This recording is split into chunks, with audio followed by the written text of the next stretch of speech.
I never believed in ghosts. Not really. But the night I inherited my grandfather's old house, everything I thought I knew about family, secrets, and reality shattered. It started the moment I stepped inside. The air was thick, heavy with dust and memories.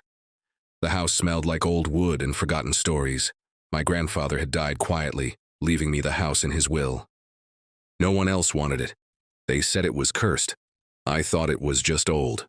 But then I found the locked room. It was behind a bookshelf in the study. A small brass key taped under the desk caught my eye. I didn't know what to expect, but curiosity won. I turned the key and the door creaked open.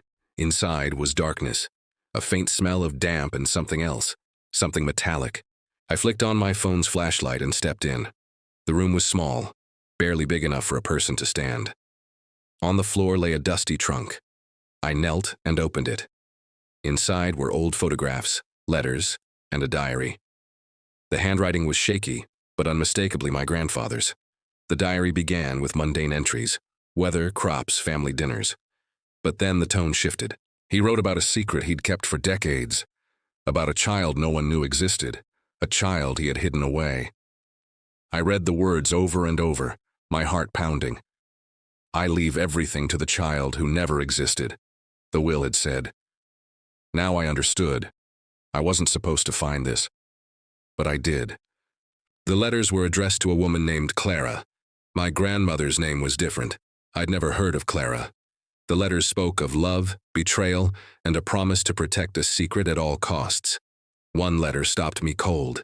It was dated the day before my grandfather died. "If anything happens to me, find her. She deserves to know the truth." I felt a chill. Who was Clara? And why had my grandfather hidden her from the family? I spent the night reading every word, piecing together a story I never expected. Before we continue, we would like to thank all of you who support us by subscribing, liking, and sharing our content. The only appreciation we ask of you is that you subscribe, like, and share this video if you are not yet one of our subscribers. Thank you. The next morning I started digging. I searched public records, old newspapers, anything that could tell me who Clara was. It wasn't easy. It was like she'd been erased from history. Then a breakthrough. A faded newspaper clipping from 50 years ago. A scandal. A young woman named Clara disappeared after a bitter family feud. The story hinted at a secret pregnancy, a child taken away. My mind raced. Could Clara be my grandmother's sister? Or someone else entirely? I called my mother, hoping for answers. But she was tight-lipped, evasive.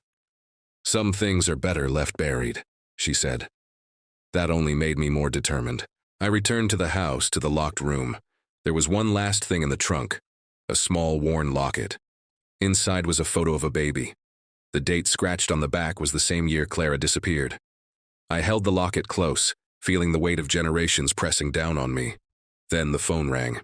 It was an unknown number. I answered, heart in my throat. "Stop digging," a voice whispered. "Some secrets are dangerous." I hung up, shaken. But I couldn't stop now, not when I was this close. I started asking neighbors, old family friends. Most avoided me. One woman, Mrs. Hargrove, finally spoke. "Clara was my best friend," she said, voice trembling. "She was taken from us, hidden away because of shame. Your grandfather tried to protect her, but it cost him everything." I asked what happened to the child. She looked at me with sad eyes. "No one knows.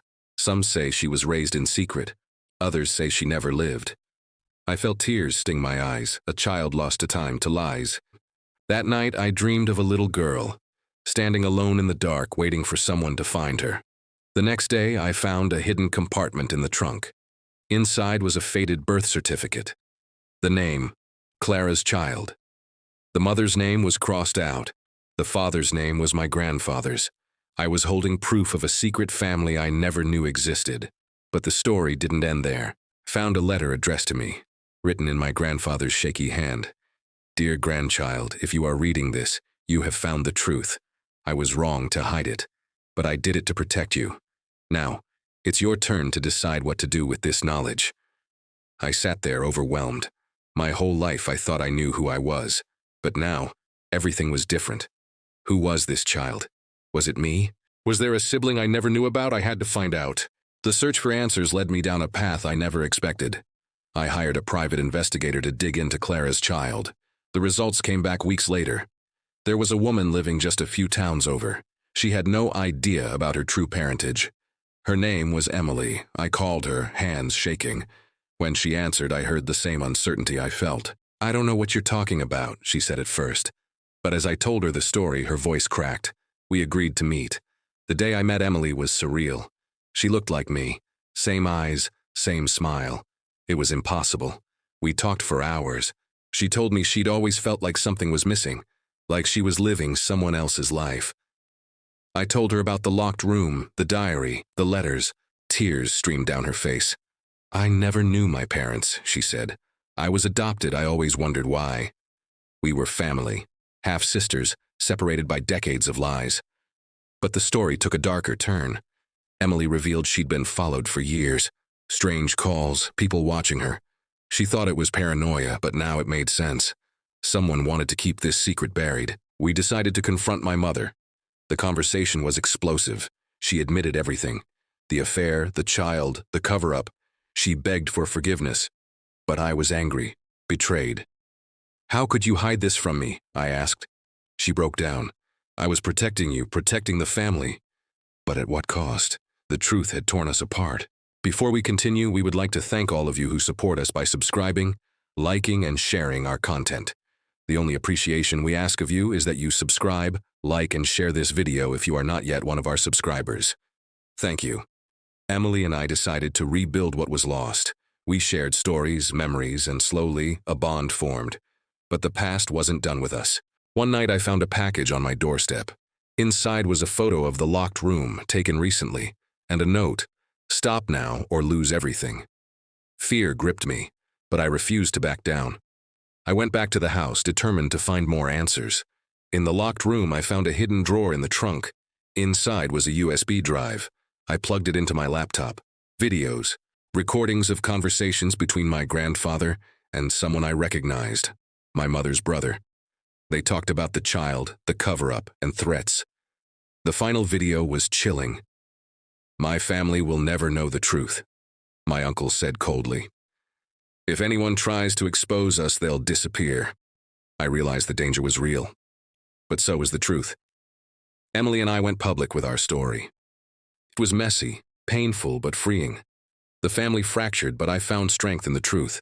Sometimes the hardest goodbyes are the ones we whisper to the person we used to be. I lost a family I thought I knew, but I gained one I never expected. And in the end, that's what matters.